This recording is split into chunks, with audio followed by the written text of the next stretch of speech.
gusto namin na magkaroon ng parang chance ang ating mga young artists na matuto sa mga young professional artists na inimbita natin ngayong umaga.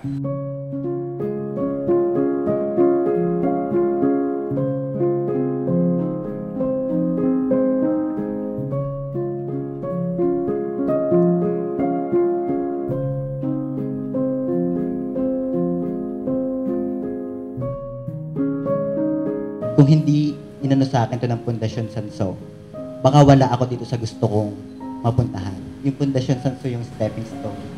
Kung bakit ako andito or bakit ako nag-exhibit din ngayon. And ayun yung nabigay ng Sanso sa amin. Nakilala namin sila Sir Ricky, nakilala din namin yung ibang sa gallery, nakilala din namin ibang artist na kasama namin. Na ngayon, kaibigan din namin, nagtutuloy din sa art, nakapagbigay ng inspiration sa amin. Ayun, napakahalaga nun na makonect ka dun sa mga tao.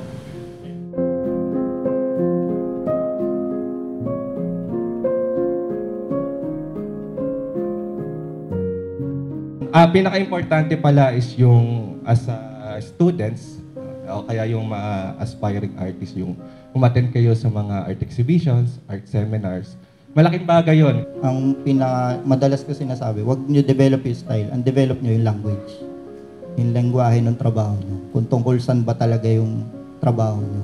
Yung style kasi pwedeng technical yan eh. Pwede mong ibahin, very visual yan. Pero yung lengguwahe, kung tungkol saan yung trabaho niyo. Kahit ibang medium or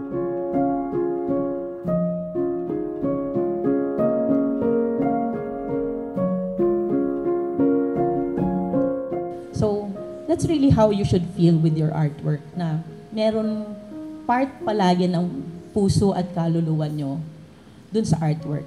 And that's what really will make your artworks relatable to anyone who sees. Yung puso nyo as an artist.